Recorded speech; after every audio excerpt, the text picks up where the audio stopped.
प्राणी जिस कामना को लेकर के बैठता है उसकी उसी प्रकार की इच्छा पूरी होती है। आप ने ये चरितार्थ है, ये दोहा ज्यादा चरितार्थ है, सुना होगा। गुरु गोविंद दोऊ खड़े काके लागू पाए, बलिहारी गुरु आपकी गोविंद यो बताए। याद रखना सज्जनों, सत्संग यदि प्राप्त होता है तो सदगुरु के माध्यम से प्राप्त होता है। भगवान की यदि प्राप्ति होती है तो गुरु के माध्यम से प्राप्ति होती है, संतों के माध्यम से प्राप्ति होती है। सत्संग, कथा, भागवत, देवी भागवत जो भी आप श्रवण कर रहे हैं, ये महापुरुषों की कृपा से ही हम सभी भक्तों को प्राप्त होता है। आइएगा श्रीमद् देवी भागवत का पूजन करें। आज के मुख्य यजमान सभी मिलकर के श्री राम खिलाड़ी शर्मा जी, श्रीमती ममता जी, श्री तालेवर जी, श्रीमती राधा जी, श्री राजेंद्र प्रसाद जी, श्रीमती बीना जी, श्री सतपाल जी, श्रीमती बबली जी, सभी मंच पर आकर के श्रीमद् देवी भागवत का पूजन करेंगे। व्यास आसन पर विराजमान पूज्य महाराज श्री का पूजन करके आशीर्वाद प्राप्त करेंगे। इसके बाद में सभी मिलकर के कथा का लाभ प्राप्त करेंगे। इससे पूर्व पांडाल में जो भी भक्तगण उपस्थित हैं, दोनों हाथों को जोड़ें और वहीं से मानसिक पूजन करेंगे। हरि ओम आओ मंगलम भगवान विष्णु मंगलम गरुणध्वज मंगलम पुंडरीकाक्षो मंगलायतनो हरि। आचमनं कृत्वा ओम केशवाय नमः माधवाय नमः नारायणाय नमः त्राचम्यो गोविंदेति हस्तौ वृक्षाल्यं ऋषिकेशाय नमः। ओम अपवित्रा पवित्रो वा सर्वावस्थांगतोऽपि वा या स्मरेत् पुंडरीकाक्षं सवाह्याभ्यन्तरा शुचिः। पुंडरीकाक्ष पुनातु पुंडरीकाक्ष पुनातु पुंडरीकाक्ष पुनातु मां। हस्ते अक्षत पुष्पाण्णादायो भगवत्यै ध्यानम्। ओम कालाभ्राभां कटाक्षैररिकुलभयदां मौलिबद्धेन्दुरेखां शङ्खं चक्रं कृपाणं त्रिशिखिमपकरैरुदवहन्तीं त्रिनेत्रां। सिंहस्कन्धादिरूढां त्रिभुवनमखिलं तेजसा पूरयन्तीं ध्याये दुर्गां जयाख्यां त्रिदशि परिवृतां सेवितां सिद्धिकामयी। ओम भगवत्यै नमः महाकाली महालक्ष्मी महासरस्वती त्रिगुणात्मिकायै नमः। ध्यानार्थे आसनार्थे अक्षत पुष्पाणिं समर्पयामि। एतानि पाद्यर्घ्ये स्नानियं जलं समर्पयामि। ओम देवशत्वा सवितुः वृषवेशिनोर्बाहुभ्यां भूषणोऽस्ताभ्यां मा। एतानि पाद्यर्घ्ये स्नानियं जलं समर्पयामि। जलोपरान्ते वस्त्रं परिकल्पयामि। ओम शीतवातोर्णसन्द्राणां लज्जाया रक्षणं परं देहालङ्करणं वस्त्रोमता शान्तिं प्रियच्छ मे। वस्त्रं निवेदयामि वस्त्रोपरान्ते गन्धं विलेपयामि। ओम मा त्वां गन्धर्वा अकनस्त्वामिन्द्रस्त्वां बृहस्पतिः त्वामोखदे सोमो राजा विद्वान् क्षमादमुच्यत। गन्धं विलेपयामि गन्धान्ते अक्षितानि समर्पयामि। ओम अक्षन्नमी मदन्ति अवप्रिया अधूकतो अस्तो गदसुवा नवो विप्रानविष्टयामति योजान्विन्द्रते हरिम्।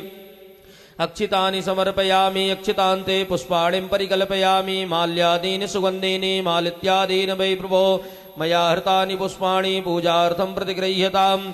पुष्पं निवेदयामि। पुष्पोपरान्ते दूर्वाङ्कुराणि समर्पयामि। सुगन्धद्रव्यं परिकल्पयामि।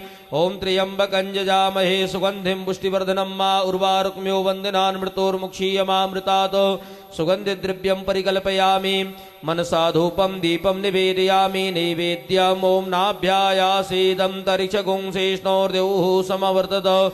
पदव्यां भूं प्रदिशः श्रोत्रा तथा लोकान् अकल्पयन्ना। नैवेद्यं निवेदयामि। नैवेद्यान्तराचमनीयं जलं समर्पयामि। जलोपरान्ते कृताया पूजाया सद्गुण्यार्थे द्रवदक्षिणां समर्पयामि। भगवत्यै नमः प्रार्थनापूर्वकं नमस्कारान् समर्पयामि। ओम नमो देव्यै महादेव्यै शिवायै सततं नमः। नमः प्रकृत्यै भद्रायै नियता प्रणता स्मतां भगवत्यै नमः। जगदम्बिकायै नमः प्रार्थनापूर्वकं नमस्कारान् समर्पयामि। तथा च सद्गुरुपूजनम्। सद्गुरुदेवाय नमः। परम गुरुचरणकमलेभ्यो नमः। ओम व्यासाय विष्णुरूपाय व्यासरूपाय विष्णवे नमो वै ब्रह्मनिधये वासिष्ठाय नमो नमः। अचतुर्वदनो ब्रह्मादिबाहोरपरो हरि अभाललोचना शम्भुर्भगवान् बादरायण ध्येयं सदा परिमभग्नमभीष्टदोहं तीर्थास्पदं शिवविरञ्चनुतं शरण्यं वृत्त्यार्तिहं प्रणतपालभवाब्धिपोतं वन्दे महापुरुष ते चरणारविन्दं सद्गुरुभ्यो नमः। प्रार्थना पूर्वक नमस्कारान् समर्पयामि। सभी यजमानों ने श्रीमद् देवी भागवत का पूजन किया, व्यासासन पर विराजमान पूज्य महाराज श्री का पूजन किया। उपरांत में हम सभी मिलकर के कथा का लाभ प्राप्त करें। इससे पूर्व कुछ भक्त महानुभाव हमारे बीच उपस्थित हैं, मंच पर आकर के महाराज श्री से आशीर्वाद प्राप्त करेंगे। श्री जयपाल फौजी जी एवं श्री सतवीर जी मुंडका से सहपरिवार हमारे बीच में उपस्थित हैं, मंच पर आकर के महाराज श्री से आशीर्वाद प्राप्त करेंगे। श्रीमती अनीता चौधरी जी पीतमपुरा से, श्री राम प्यारी जी कमरुद्दीन नगर से, श्री ओमवती जी कमरुद्दीन नगर से मंच पर आकर के महाराज श्री से आशीर्वाद प्राप्त करें। इसी श्रृंखला में हमारे कार्यकारिणी सदस्य जिनके द्वारा आयोजित श्रीमद् देवी भागवत की ये सुंदर कथा है, ऐसे श्याम बाबा संकीर्तन मंडल के सभी कार्यकारिणी सदस्य मंच पर आकर के महाराज श्री से आशीर्वाद प्राप्त करेंगे। श्री प्रदीप गुप्ता जी, श्री चंद्रसेन जी, श्री अरुण गुप्ता जी, श्री अनूप गोयल जी, श्री राजेंद्र शर्मा जी, श्री रामगोपाल गुप्ता जी, श्री प्रदीप जी, श्री प्रदीप उर्फ लीला जी, श्री रामकिशन गुप्ता जी उर्फ रामू जी, आप भी मंच पर आकर के महाराज श्री से आशीर्वाद प्राप्त करें। श्री मनोज गुप्ता जी, श्री मोहनलाल सोनी जी, श्री अमित गुप्ता जी, श्री अशोक कुमार जी, श्री विकास जी माथुर, श्री सतीश जी बंसल, श्री नीरज ओबेराय जी, आप भी मंच पर आए, महाराज श्री से आशीर्वाद प्राप्त करें। श्री ललित शर्मा जी, श्री पवन अग्रवाल जी, मुकेश पाल जी एवं श्री डॉक्टर नीलम गर्ग जी, श्री केशव गुप्ता जी, श्री प्रदीप शर्मा जी, श्री संजय यादव जी, श्री अमित तोमर जी, श्री इंद्रजी जैन, श्री बनी सिंह जी एवं गौरव बंसल जी मंच पर आकर के, एवं श्री राजपाल जी मंच पर आकर के महाराज श्री से आशीर्वाद प्राप्त करेंगे। आप सभी श्याम बाबा संकीर्तन मंडल के सभी भक्तगण हैं जिनके मैंने नाम लिए हैं, सभी ने तन मन धन से यहाँ पर सेवा की है। सभी का इस मंच के माध्यम से बहुत बहुत धन्यवाद। माँ भगवती जगदम्बा एवं पूज्य महाराज श्री की कृपा आप सभी भक्तों के ऊपर बनी रहे, ऐसी सुंदर शुभकामना करते हुए स्वागत की इस श्रृंखला को यहीं पर विश्राम करेंगे। कुछ ही क्षणों में आप सभी पूज्य महाराज श्री की वाणी से लाभान्वित होंगे। इससे पूर्व जैसे कि आप सभी को विदित है, पूज्य महाराज श्री ने जो संकल्प लिया है गौ माता का हॉस्पिटल बने, जिसमें असहाय बेसहारा जो गाय हैं उनका विधिवत इलाज हो सके, गोधन सुरक्षित हो, गो संवर्धन हो, ऐसा जो संकल्प महाराज श्री ने लिया है, उस संकल्प में हम सभी पुण्य के भागी बनेंगे। सज्जनों, जैसे कि कल आपको बताया गया, प्रोजेक्ट बहुत बड़ा है, पर भार इसलिए नहीं है क्योंकि एक तो सुंदर संकल्प है और दूसरी बात आप जैसे भक्तों का यदि सहयोग मिलेगा तो वास्तव में ये भारत की एक ऐसी अनूठी चीज बनने के लिए जा रही है जहां पर गायों का विधिवत इलाज होगा। मैं निवेदन करूंगा कि यहाँ के जो भी भक्तगण हैं, मेरी आवाज को जो भी सुन रहे हैं, तो वह यदि गौ माता के हॉस्पिटल के लिए अपनी ओर से कुछ दान देना चाहते हैं तो हमारे भाई राजेश शर्मा जी कार्यालय में बैठे हुए हैं, उनके यहाँ पर अपनी दान राशि जमा करके और उनसे रसीद प्राप्त करें। इसके बाद में आपका नाम इस मंच के माध्यम से बोला जाएगा, आपको मंच पर बुलवा करके पूज्य महाराज श्री के आशीर्वाद से लाभान्वित कराया जाएगा। तो जो भी दानदाता हो कार्यालय से संपर्क करें। तो आइएगा, ले चलेंगे सभी भक्तों को पूज्य महाराज श्री की सांता में मां भगवती जगदम्बा के सुंदर चरित्रों को श्रवण करेंगे, गौ माता की सेवा करते हुए। एक बार जोरदार ताली बजाएंगे पूज्य महाराज श्री का स्वागत करते हुए, अभिनंदन करते हुए कि पूज्य महाराज श्री हम सभी भक्तों के लिए आज की ज्ञान गंगा में अवगाहन करा करके हम सभी के जीवन को धन धन्य करें। परम सिद्ध महाराज श्री बोली जगदम्बे महारानी की जय। जयकारा शेरावाली का बोल साचे दरबार की जय।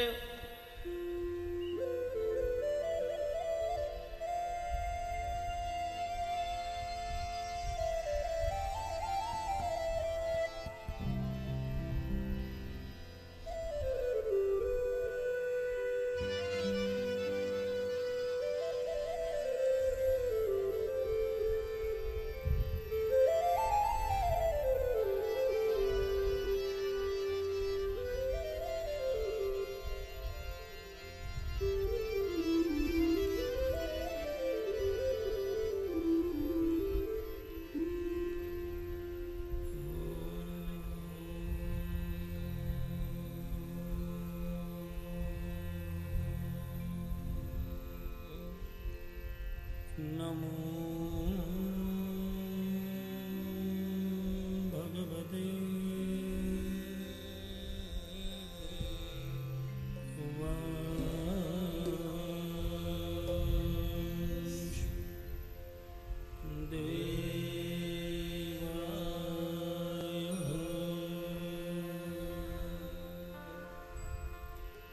स्वस्ति श्री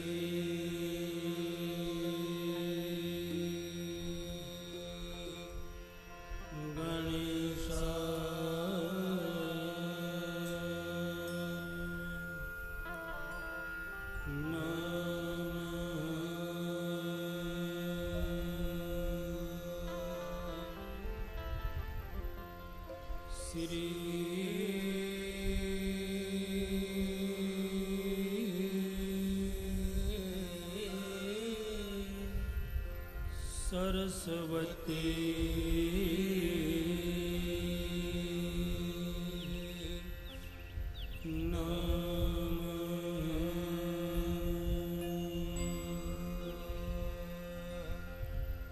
श्री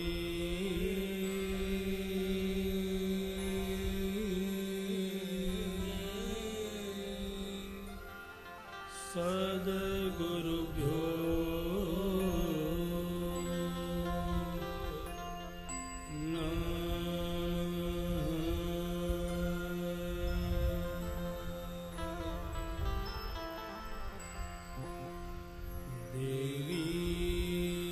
प्रपन्ना तिहरे प्रसीद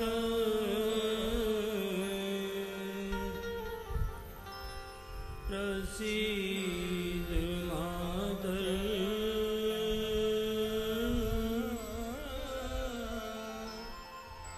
जगतो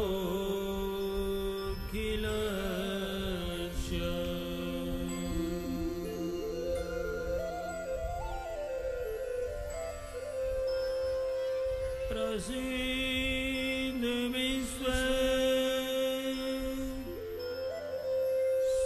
स्वरिपाहि विश्व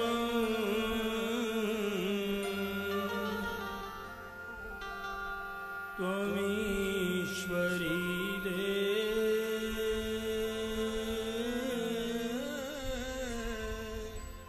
विचरा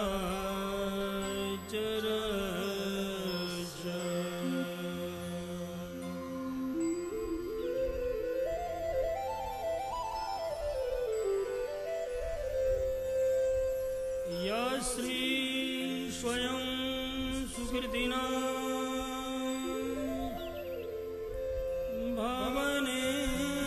भवनेश्वलक्ष्मी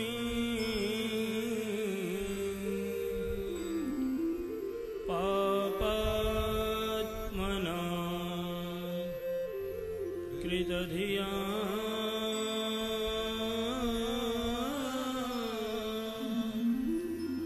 हृदये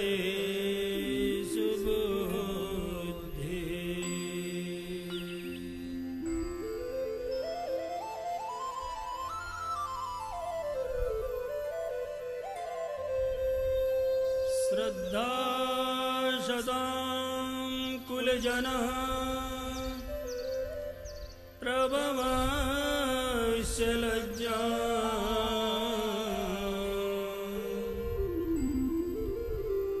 तां त्वां नताश्म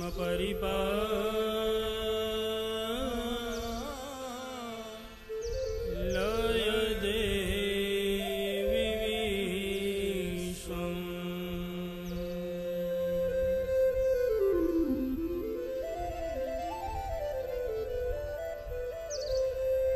योऽन्तः प्रविश्य मम वा च मिमां प्रसुप्तां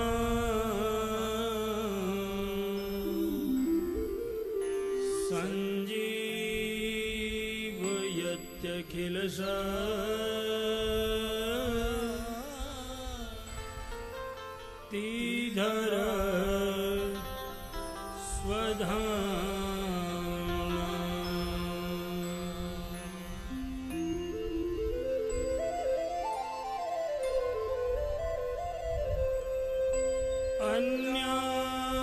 अन्यास्तहस्तचरणा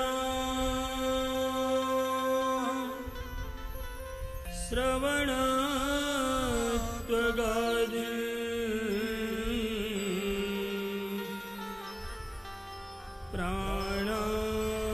प्राणान्नमो भगवते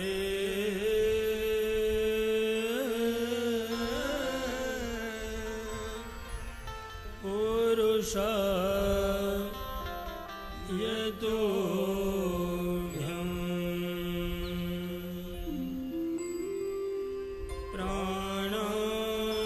प्राणान्नमो भगवते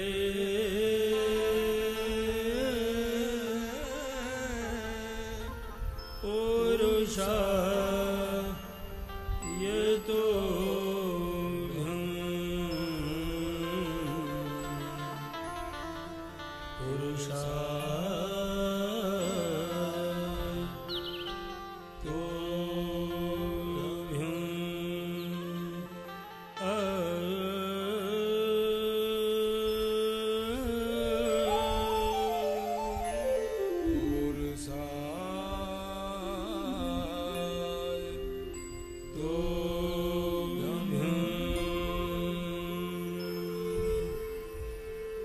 जयन्ती मंगलाकाली भद्रकाली कपालिनी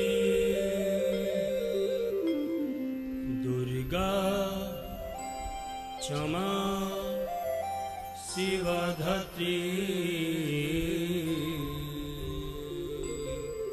स्वाहा स्वधा नमोस्तुते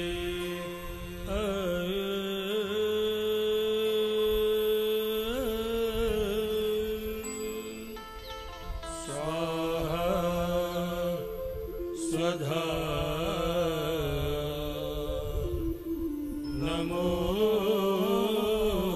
नमोस्तुते मच्छमः पातकी नास्ति पापग्नि त्वच्चमा नहीं एवं ज्ञात्वा महादेवी यथा योग्यं तथा कुरु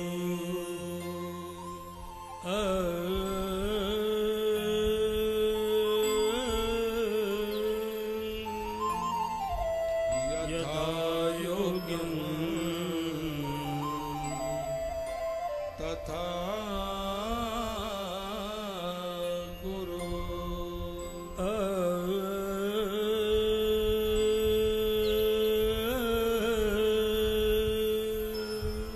यथा योग्यम तथा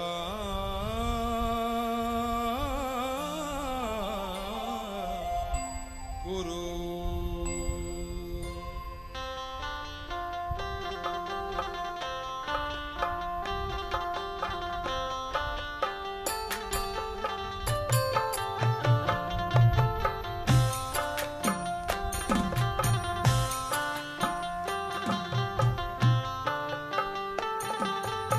हरि बोल। उठाइए अपने हाथों को, आइए स्तुति करें।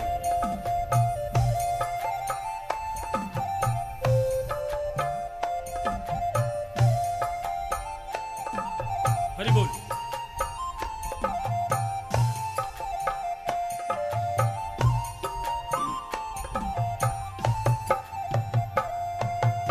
एक दिन तू, एक दिन तू, एक दिन तू मेरे घर आ जइयो, हमरा भी भोग लगा जइयो, हमरा भी भोग लगा जइयो। एक दिन तू, एक दिन तू, एक दिन तू मेरे घर आ जइयो, हमरा भी भोग लगा जइयो, ओ हमरा भी भोग लगा जइयो। हरि बोल। जय हो। आइए बुलाएं और अपना अपना भोग लगाएं सब। उठाइए अपने हाथों को।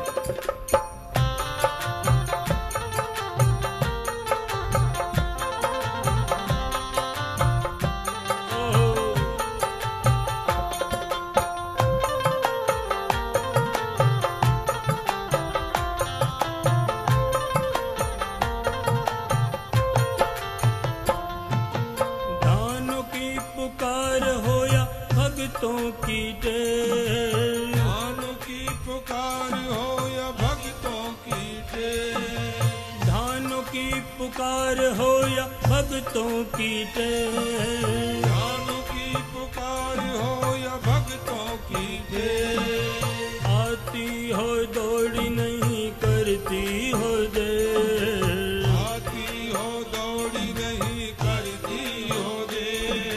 मेरी भी, जय माँ मेरी भी, मेरी भी बिगड़ी बना जइयो, बना जइयो। हमरा भी भोग लगा जइयो। हमरा भी भोग गाइए। लगा जइयो। एक दिन तू, जय माँ एक दिन तू, एक दिन तू मेरे घर आ जइयो, जइयो। हमरा भी भोग लगा जइयो। हमरा भी भोग लगा जइयो। हरि बोल। जय हो।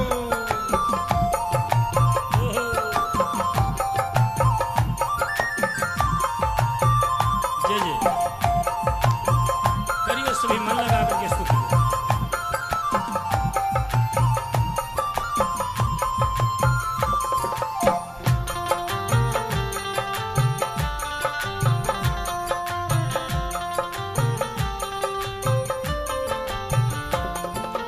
माना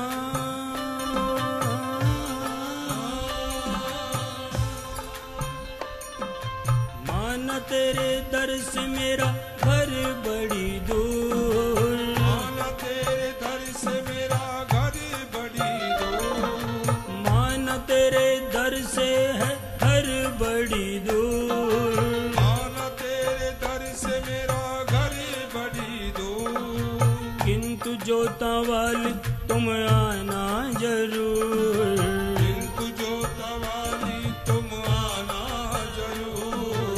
प्यारी सी, जय माँ प्यारी सी, प्यारी सी ज्योति जगा जइयो, जय जइयो। हमरा भी भोग लगा जइयो। हमरा भी भोग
किसी का मान बढ़ाया। मुझको माँ, जय माँ जय माँ, मुझको माँ, जय माँ जय माँ, मुझको माँ अपना बनाए जइयो, बनाए जइयो।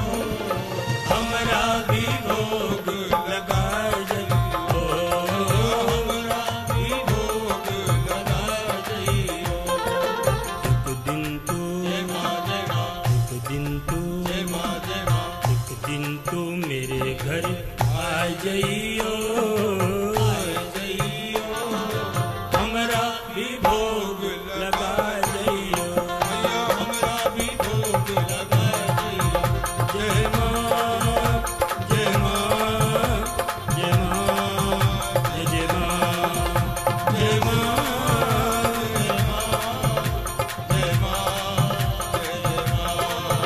अम्बे माँ, अम्बे माँ, अम्बे माँ, अम्बे माँ, अम्बे माँ। अम्बे माँ, अम्बे माँ, अम्बे माँ। जय माँ जय माँ, जय माँ जय माँ, जय माँ जय माँ,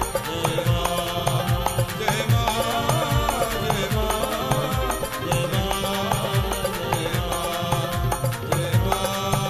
जय माँ, जय माँ, जय माँ। माना तेरे दर से मेरा घर बड़ी दूर, माना तेरे दर से घर बड़ी दूर। किंतु जो तवाल तुम आना जरूर।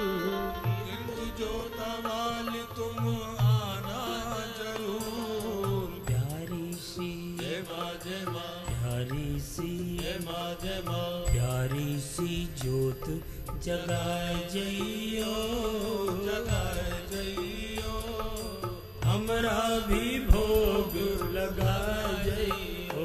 मैया हमरा भी भोग लगाए जइयो। ओ मैया हमरा भी भोग लगाए जइयो।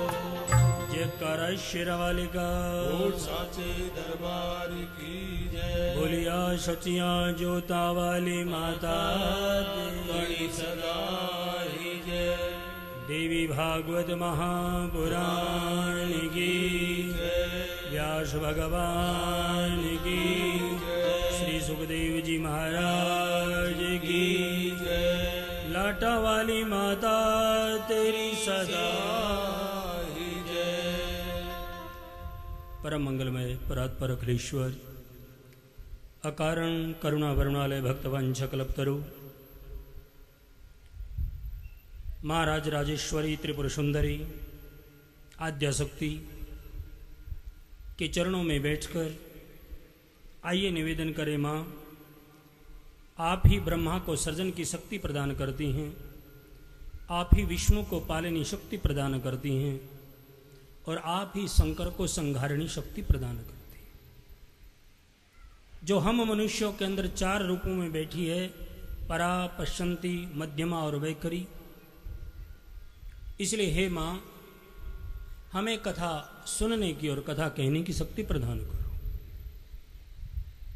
क्यों?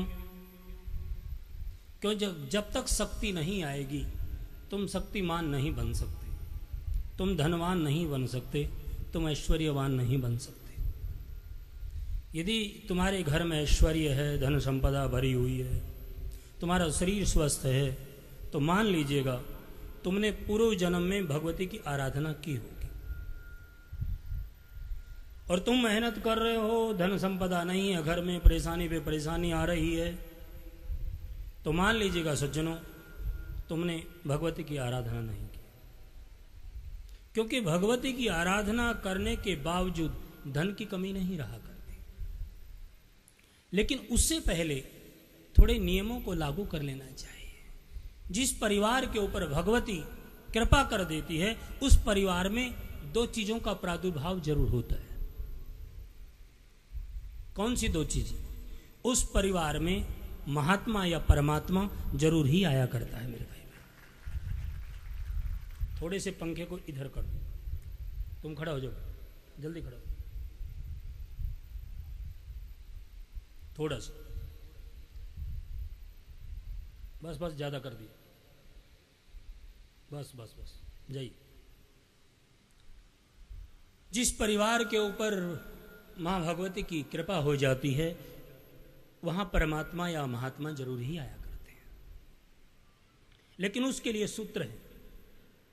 अपने घर में लाने के लिए या उस कृपा को पूर्ण रूपेण पाने के लिए 4 सूत्र हैं, और रोज पढ़ते हो आप, तुम आचार्य भी रोज बैठ करके ये बात दोहराते। मातृदेवो भव, पितृदेवो भव, आचार्य देवो भव और अतिथि देवो भव, ये 4 सूत्र हैं। मातृदेवो भव, ये नहीं कहा कि माता को मानना चाहिए, ना ना ना, सीधा सीधा परमात्मा का या वेद भगवान का आदेश है, मातृदेवो भव, मां को ईश्वर मानो, मां को देवता मानो। ये नहीं कि मानना चाहिए, ना ना ना, बिल्कुल आदेश दे दिया सीधा सीधा। और यदि तुम नहीं ऐसा कर रहे हो तो उल्लंघन कर रहे हो, जिंदगी अधूरी होगी। दूसरा है पितृदेवो भव, पिता को देवता मानो। और तीसरा आचार्य देवो भव, उसको देवता मानो। और चौथा अतिथि देवो भव। पहले की हमारी परंपरा तो यहां तक कहती है कि घर में भोजन बना करके और पूरा थाल सजा करके मंदिर में रख देते थे, और कम से कम 10 मिनट मंदिर के सामने बैठते। क्यों? शायद कोई अतिथि के रूप में आ जाए और ये भोजन उसको खिला दिया जाए तो मान लेंगे ईश्वर ने ही ये भोजन पा लिया है। ये हमारी परंपरा रही है पुरानी। आइए ऐसे ही परिवार का प्रसंग हम चलाने जा रहे हैं। जिसने अपने पिता को ईश्वर मान लिया, अपने मां बाप को ईश्वर मान लिया, तो उसके घर में भगवती की कृपा हो गई। उस घर में भगवान नौकर बन के आ गया।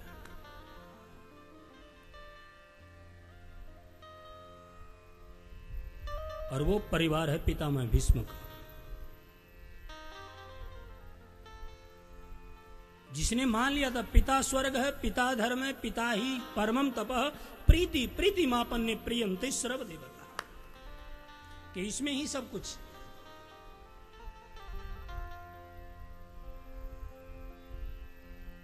बड़ी ध्यान से सुनिएगा सज्जनों।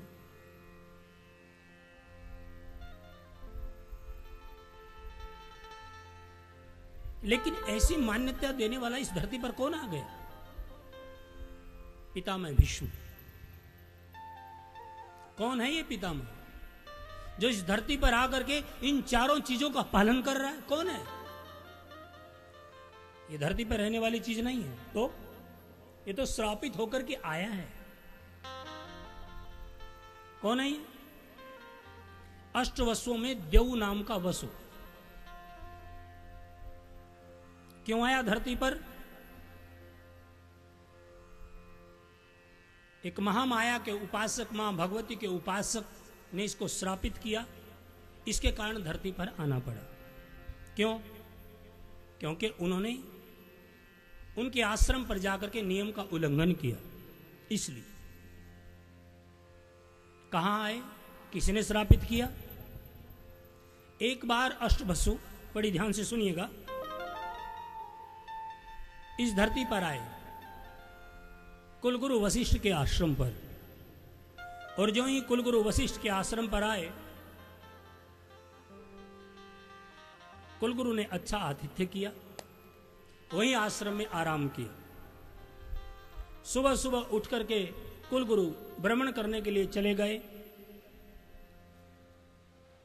या ये कहिए हवन के लिए लकड़ियां वगैरह लेने के लिए चले गए। लेकिन इधर अष्टवसु ठहरे हुए हैं, और वो अष्टवसु अकेले नहीं आए, अपने परिवारों के साथ।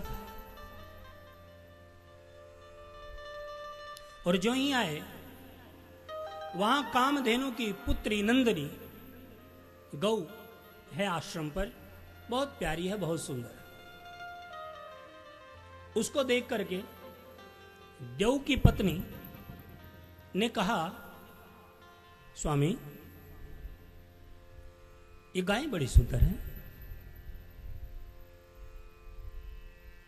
ऐसी श्रद्धा तो इंसान के अंदर भी नहीं होती जैसी इसमें है। तो देव ने कहा, देवी ये कोई साधारण गाय नहीं है, तो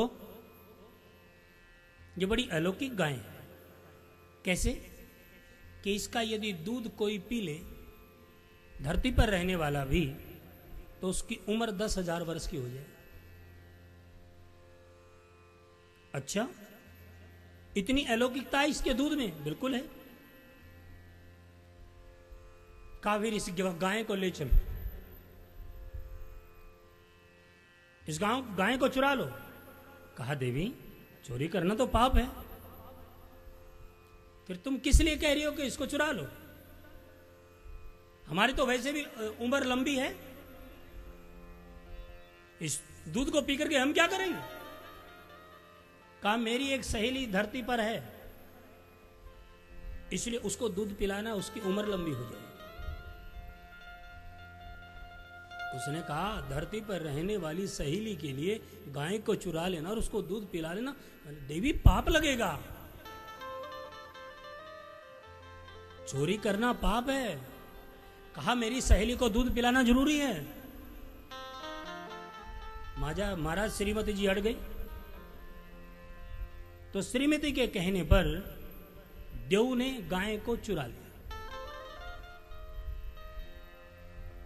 व्यक्ति पाप नहीं करना चाहता, 2 रोटी और 1 लंगोटी के अलावा और व्यक्ति को क्या चाहिए? यदि पाप करता है व्यक्ति तो परिवार के कारण ही करता है। ज्यादातर पाप व्यक्ति को परिवार के कारण ही करने पड़ते हैं। लेकिन ध्यान रखो सज्जनों, उस पाप का परिणाम तुम्हें भी भोगना पड़ेगा, भले ही तुम परिवार के लिए कर रहे हो। इसलिए बड़ी ध्यान से सुनिएगा। उन्होंने उस गाय को चुरा लिया महाराज, चुरा करके ले गए। अष्टवसु चले आकाश मार्ग से। महाराज कुलगुरु वशिष्ठ आश्रम पर पहुंचे, और जो ही आश्रम पर पहुंचे वहां गाय नहीं थी। कभी उधर ढूंढने के लिए जाते, कभी उधर जाते, आगे पीछे ऊपर नीचे सब जगह ढूंढा, लेकिन गैया मैया नहीं मिले। आवाज भी लगाई, नंदनी, ए नंदनी किधर हो तुम? लेकिन नंदनी हो तो बोले। नंदनी को तो ले गए चुरा करके। अब ऋषि को बड़ी चिंता हुई, कहां गई? ऋषि ने आंख बंद करके देखा। क्यों?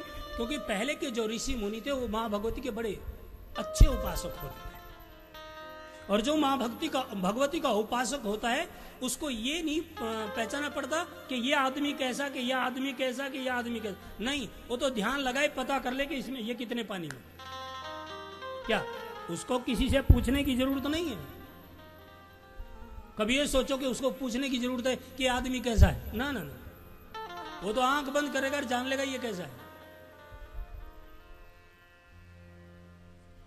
इसलिए कुलगुरु वशिष्ठ मां भगवती के उपासक थे, मां शक्ति के उपासक थे, और इसी कारण कुलगुरु वशिष्ठ ने अपने बेटे का नाम भी शक्ति ही रख दिया था।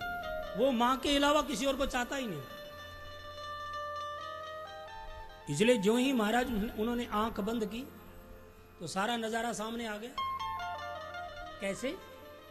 जैसे जो ही ये कैमरे वाले हैं, इनमें लाइट आई, तुम कौन क्या कर रहा, सारा चमत्कार इसमें हो जाएगा। क्या तुम क्या यहां बैठ करके कर रहे हो, सब इसमें आ जाएगा। लेकिन कब? जब लाइट आ जाएगी तब।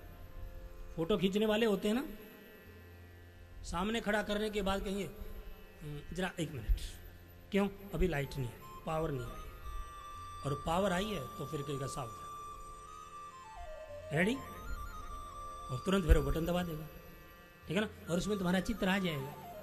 ठीक इसी तरह शक्ति की आराधना करने से उस कैमरे की तरह तुम्हारे अंदर पावर आ जाएगी, है ना, और जो गड़बड़ी दूसरा कर रहा है उसका चरित्र सामने आकर के खड़ा हो जाएगा। इसलिए कुलगुरु वशिष्ठ को अपनी गाय को ढूंढने के लिए कहीं जाना नहीं पड़ा, किसी को पूछना नहीं पड़ा, तो उसने तो आंख बंद करी और सारा चरित्र सामने आ गया।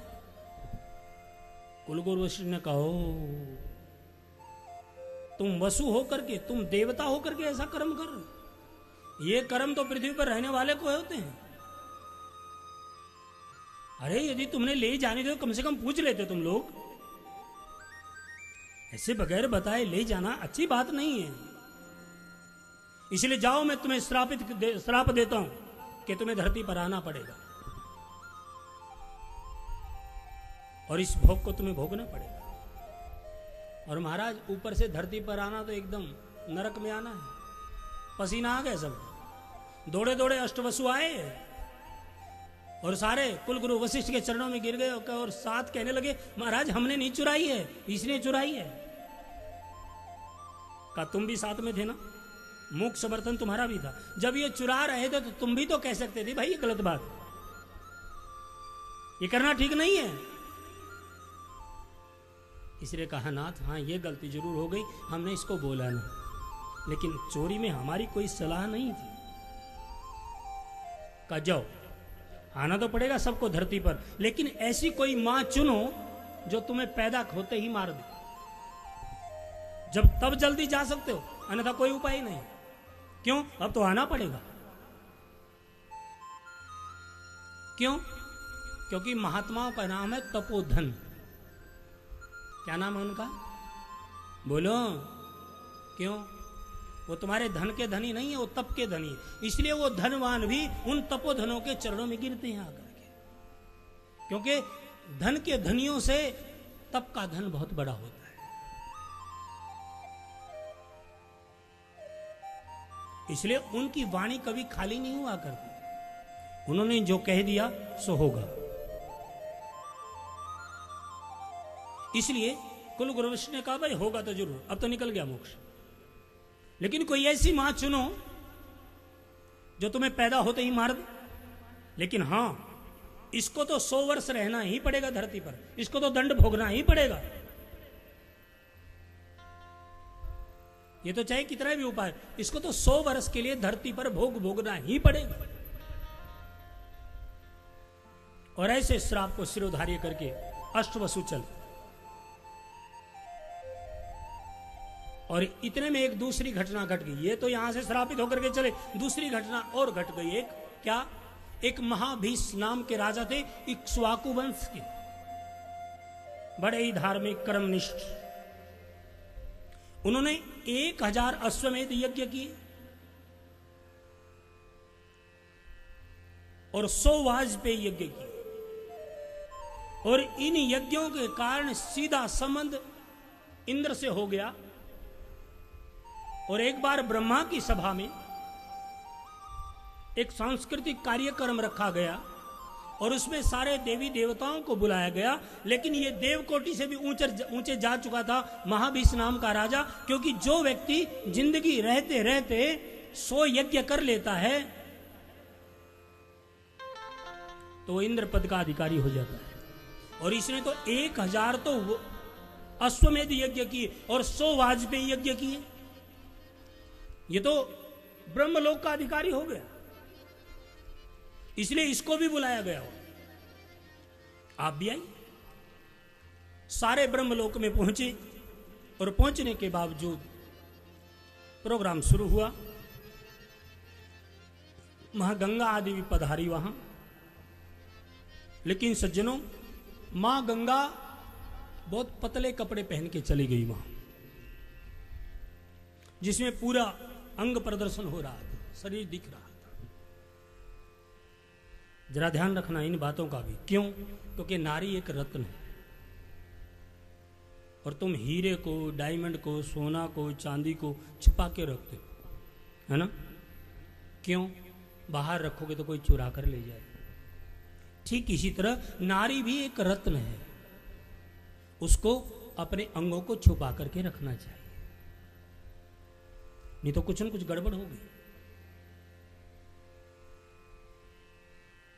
देखिए, मां गंगा पतले कपड़े पहन करके चली गई वहां, और जो ही पतले कपड़े पहन करके गई, मां भीष की नजर पड़ी उसके ऊपर, और जो ही नजर पड़ी गंगा ने भी उसकी तरफ देखा एकदम प्रोग्राम बंद हो गया। क्यों? वो आपस में देख रहे थे और सबकी नजर उनके ऊपर गई। लेकिन ये चीज ब्रह्मा जी से सहन नहीं हुई, इसलिए ब्रह्मा ने कहा, अरे तुम देवता होकर के देवता की बजाय ब्रह्मलोक में आकर भी तुम्हारी ये भावना है, इसलिए जाओ, तुम्हें दोनों को श्राप देता हूं कि आप मृत्युलोक में जाओ, क्योंकि ये तो काम मृत्युलोक वाले को होते हैं। और महाराज उधर ब्रह्मलोक से मृत्युलोक में दोबारा आना तो बहुत मुश्किल हो जाता है, इसलिए दोनों पैरों में गिर गए। गंगा ने कहा, भूल हो गई, माफ कर दीजिए।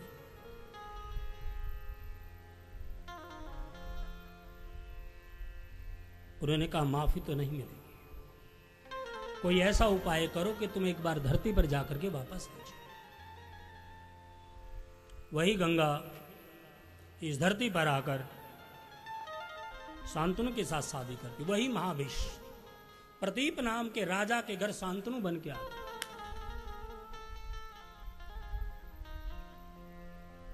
बड़ी ध्यान से सुनना सज्जनों। और शांतनु एक बार शिकार खेले निकले, देखा तो एक सुंदर स्त्री खड़ी है किनारे के ऊपर। देखते ही गंगा ने तो पहचान लिया, ये वही महाविष है। लेकिन शांतनु पहचान नहीं पाए। शांतनु ने जाकर के उसके सामने अपना प्रस्ताव रखा, देवी मुझे आप बहुत सुंदर लग रही हो, मैं इस देश का राजा हूं, आप चाहो तो मेरा वामांग स्वीकार कर सकते हो। क्यों? क्योंकि मैं शादीशुदा नहीं हूं अभी, आप मेरा वामांग स्वीकार करिए। गंगा ने कहा, हम आपका वामांग तो स्वीकार कर लें, लेकिन हमारी शर्त है। क्या? कि जो भी हम कर्म करेंगे उसमें बीच में टोकोगे नहीं, टोका टोकी नहीं करोगे, और जिस दिन आपने टोक दिया उसी दिन हम छोड़ के चले जाएंगे। प्रस्ताव पास हो गया और शांतनु और गंगा की शादी हो। और शादी हो करके घर में पधार। पहला लड़का हुआ, गंगा लेकर के गंगा पर आई और उसको जल में प्रवाहित कर दी, जल में छोड़ दी। अब शांतनु बोल सकते नहीं, क्यों? उसने पहले कहा था कि जो भी मैं कर्म करूंगी उसमें बीच में टोका टोकी नहीं करूंगी। अब सीरियल में जब महाभारत में आप लोगों ने देखा होगा तो लोग, अरे गंगा बड़ी हत्यारन है, लेकिन ये पूर्व श्राप के कारण। क्यों? क्योंकि उन्हीं अष्टवसुओं ने जाकर के मां गंगा से निवेदन कर दिया, मां हम श्रापित हो चुके हैं और यदि आप अपनी गोद में हमें ले लोगी तो हमें जल्दी हमारा उद्धार कर दोगी। क्यों? क्योंकि पैदा होते ही हमें गंगा में डुबो दे दो, हमारा उद्धार होकर के वापस आ जाएंगे। इसलिए मां गंगा ने स्वीकार कर लिया कि ठीक है, मैं आप लोगों को स्वीकार कर लूंगा।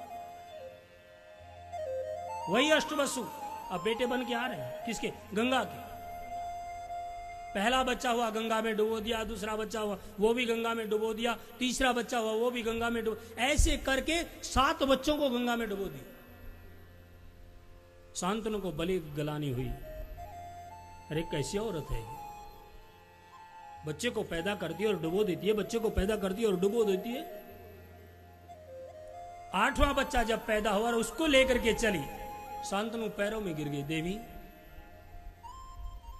कोई तो कुल को चलाने वाला हो, इसको तो कम से कम बख्श।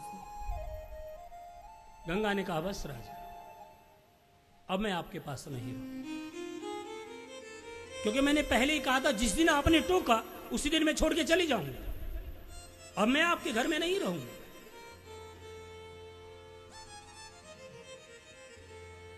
लेकिन इस बेटे को अभी मैं साथ में लेकर के जा रहा हूं। क्यों? क्योंकि जो मां पालन पोषण कर सकती है वो बाप नहीं कर सकता। बात सही है सज्जनों। यदि मां मर जाए तो बाप दोनों रोल अदा नहीं कर सकता। इंसान दोनों रोल अदा नहीं कर सकता, मां का भी और बाप का। यदि बाप मर जाए, मां दोनों रोल अदा कर सकती है, बाप का भी और मां का। इसलिए आज गंगा अपने साथ लेगी। नाम पड़ा है गांगे, नामांकन संस्कार हो गया। क्या नाम पड़ा है? गांगे। लेकर के चली गई। एक बार शांतनु शिकार खेलने निकले, खेलते खेलते गंगा किनारे निकल गए, और जो ही गंगा किनारे निकले देखा तो एक नौजवान लड़के ने पूरी गंगा को रोक रखा अपने बाणों से, और उस लड़के को देख करके मोहित हो गए, भाव विभोर हो गए, भाव में भर गए, और कहने लगे अपने सैनिकों से, अरे किसका लड़का है, भाग्यवान होगा वो पिता जिसका ये लाल होगा। क्यों? अरे गंगा पे बांध बना दिया इसने बाणों से, पूरी गंगा को इसने रोक दिया। और जब ये चर्चा कर ही रहे थे इतने में गंगा प्रकट हुई और सामने आकर के खड़ी हो गई और कहेगी, नाथ प्रणाम। कहा, गंगा तुम? हाँ नाथ। किस लिए आए? कि तुम्हें तुम्हारी द्रोहर लौटानी आई। मेरी द्रोहर? हाँ, तुम्हारा बेटा कहाँ है? कि जिसने बाणों से गंगा के अंदर बांध बना दिया है वो किसी और का बेटा नहीं है, वो तुम्हारा बेटा ही है गांगे। मैंने सारे अस्त्र शस्त्रों से इसको प्रवीण कर दिया है, इसलिए आप अपने बेटे को ले जा सकते। और आज उस नौजवान को देख करके आंखों में पानी भराया शांतनु के, क्या मेरे को लाल दिया। ले गए अपने घर, गंगा अंतर ध्यान हो गई और ले जा करके अपना उत्तराधिकारी बना दिया, राजा सिंहासन पर बैठा दिया, युवराज बना दिया उसको। लेकिन कुछ समय के बाद फिर एक दिन शांतनु शिकार खेलने निकले, और जो ही शिकार खेल रहे थे, शिकार खेलते खेलते यमुना किनारे पहुंचे, और उस किनारे पर एक नौजवान स्त्री को बैठे हुए देखा, जिसकी सुगंध 4 कोस में फैली हुई थी। उस सुगंध को लेते लेते उसके पास पहुंच गए और उससे पूछा, देवी तुम कौन हो? कहा, मेरा नाम सत्यवती है। किसकी बेटी हो? दासराज की बेटी। यहां क्या कर रही हो? नाव चलाते। इस किनारे से उस किनारे पर छोड़ के आते हैं लोग। देवी, मेरी धर्मपत्नी गंगा मुझे छोड़कर चली गई है, और तुम्हारे स्वरूप को देख करके मेरा मन तुम पर आ गया है, इसलिए यदि तुम चाहो तो वामांग मेरा खाली है, आप आकर के इस आसन को सुशोभित कर सकती हैं। सत्यवती ने कहा, हे राजन, मैं स्वतंत्र नहीं, मैं अपने पिता के अधीन, इसलिए यदि ऐसा प्रस्ताव रखना है तो मेरे पिता से रखिए। यदि मेरे पिता चाहेंगे तो आपको दे देंगे, मैं स्वयं फैसला नहीं ले सकती इस बात, मेरे पिता से बात कर। तो शांतनु उसके पिता के पास गए और जाकर के प्रस्ताव रख दिया कि आपकी बेटी को मैं पत्नी बनाकर ले जाना चाहता। एकदम उठ खड़े हुए दासराज और खड़े होकर के कहा, राजन, मैं मना नहीं कर सकता, और मना भी करूंगा तो तुम जबरदस्ती करके ले जाओगे। लेकिन यदि एक पिता के नाते मुझसे पूछ रहे हो तो मैं बिल्कुल देने से मना नहीं करता अपनी बेटी को, लेकिन मेरी एक शर्त है। क्या शर्त है? कि मेरी बेटी का बेटा ही राजा बने। क्या शर्त रख दी? मेरी बेटी का बेटा ही राजा बने। लेकिन इतना कहते ही महाराज राजा सन्न रह गए। क्यों? क्योंकि गंगा के बेटे को उत्तराधिकारी बना चुके हैं। इसलिए राजा अपना सामू लेकर के वापस आ गए।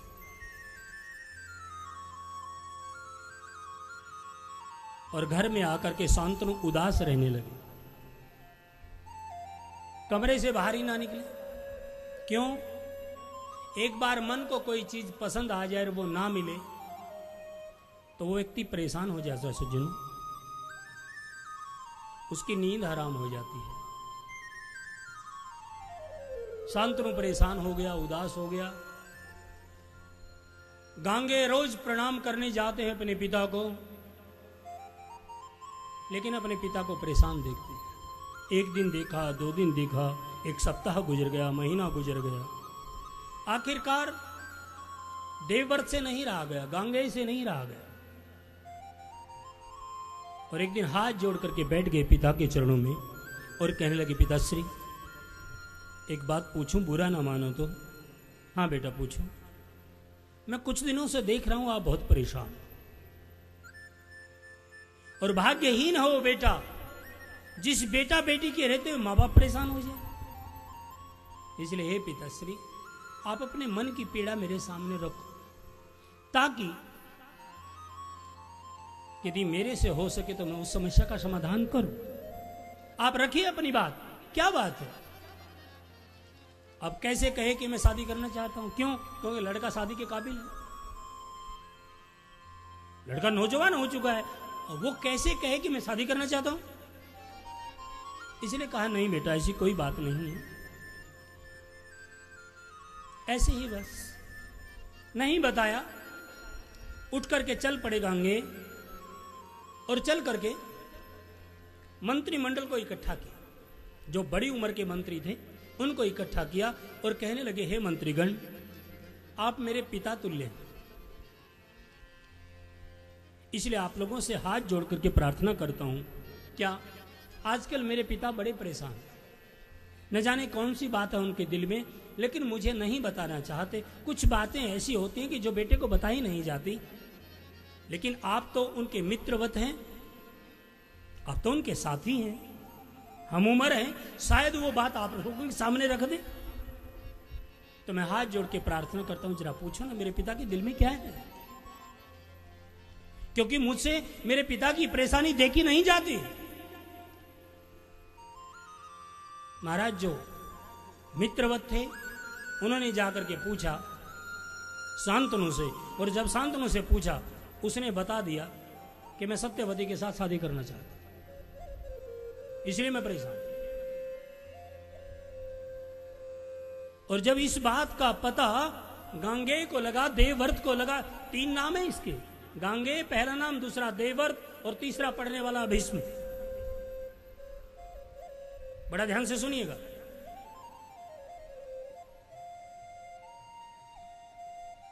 जब गांगे को पता लगा कि मेरे पिता दासराज की बेटी के साथ शादी करना चाहते हैं, और यह पता चला रात के 12 बजे, 12 साढ़े 12 बज चुके थे रात के। महाराज जो ही रात को पता लगा तुरंत रथ पर सवार हो गए और 1-1:30 बजे तो जाकर के दासराज का दरवाजा खटखटा दिया। दासराज जी दरवाजा खोले।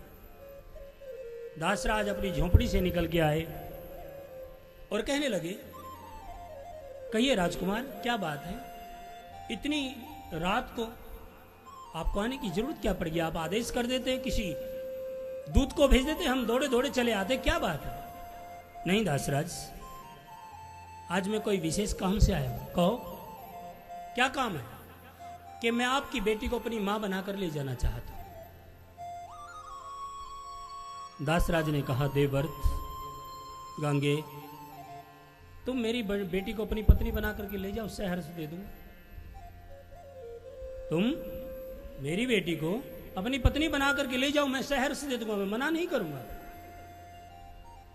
लेकिन यदि मां बना करके ले जाना चाहते हो तो मेरी शर्त है, मैंने तुम्हारे पिता के सामने भी रखी थी। क्या? कि मेरी बेटी का बेटा ही राजा बनना चाहिए। उन्होंने कहा, हे दासराज, मैं यमुना के किनारे प्रतिज्ञाबद्ध होता हूं कि यदि तुम अपनी बेटी को मेरी मां बना करके भेजो तो मैं कभी राजा नहीं बनूंगा, तुम्हारी बेटी का बेटा ही राजा बनेगा।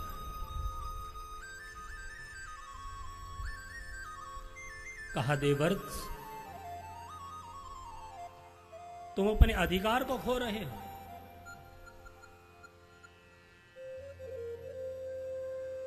तो अपने सिंहासन को ठोकर मार रहे हो, ध्यान रखो। कहा, दासराज, जो व्यक्ति अपने कर्तव्य का पालन करता है उस व्यक्ति का अधिकार भगवान भी नहीं छीन सकता। देखिए कितनी बड़ी बात है। जो व्यक्ति अपने कर्तव्य का पालन करता है उसका अधिकार भगवान भी नहीं छीन सकता। और मैं जानता हूं कि मेरा कर्तव्य क्या है। महाराज दासराज की आंखों में आंसू आ गए। अपने पिता के लिए इतना बड़ा समर्पण। तू पहला लड़का मिला है, मैं तुझे खुली ऑफर दे रहा हूं कि तू मेरी बेटी को अपनी पत्नी बनाकर, और तू फिर भी अपनी मां बनाने के लिए अड़ा हुआ है। लेकिन ध्यान रखो देवर्ष, मान लिया जाए तुम सिंहासन पर नहीं बैठोगे, तुम राजा बनना नहीं चाहोगे, आगे तुम्हारी संतान आएगी, वो कहेगी कि मेरा अधिकार है क्या? वो कहेगी कि मेरा अधिकार है। मेरे पिता को बांध लिया और बांधने के कारण मेरे पिता को सिंहासन छोड़ना पड़ा, लेकिन अधिकार तो हमारा है। कि अच्छा दासराज, आपको मेरी संतान से भी खतरा है? करे बिल्कुल। वहीं गंगा किनारे, यमुना किनारे, यमुना जल उठा करके खड़े हो गए।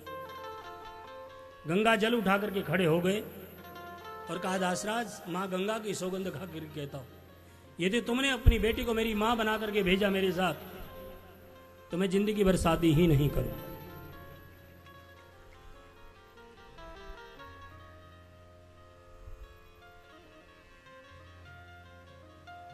महाराज दासराज रो पड़ा। कैसा महान कुल होगा ये, जो पिता के लिए इतनी बड़ी बड़ी प्रतिज्ञा, अपने सुख को त्यागने के लिए तैयार है। रो पड़ा दासराज और कहने लगा, भीष्म, तूने ऐसी भीषण प्रतिज्ञाएं की हैं जिसके सामने मैं नतमस्तक हो चुका हूं, इसलिए मैं तुझे मना नहीं कर सकता। ले जाओ मेरी बेटी। तेरी इस गाथा को सारी दुनिया गाएगी और याद करे आगे जाकर। तूने इतना बड़ा समर्पण किया है, आज तक मैंने कोई नहीं देखा। और ले जा करके रात के 2:30 बजे तो पिता की बगल में बैठा दिया उसने। और जब पिता ने सत्यवती को खड़े हुए देखा है, देवव्रत की तरफ देख करके रो पड़े। देवव्रत क्या प्रस्ताव बना करके लेकर के आया। और जब बता लगा, महाराज मत्था पकड़ के बैठ गया। बाप, क्या कोई बेटा अपने पिता की शादी के लिए इतना बड़ा समर्पण भी कर सकता है?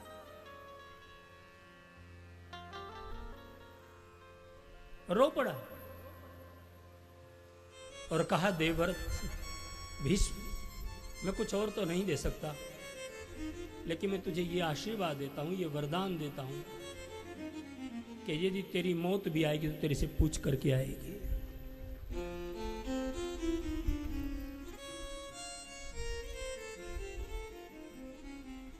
और सज्जनों, जब पितामह भीष्म सरसैया के ऊपर लेटे हुए थे, वहां भगवान खड़े हुए थे सामने और हाथ जोड़ करके कह रहे थे, भीष्म, जो तू मांगेगा सो तुझे मिलेगा। तू एक बार कहकर तो देख।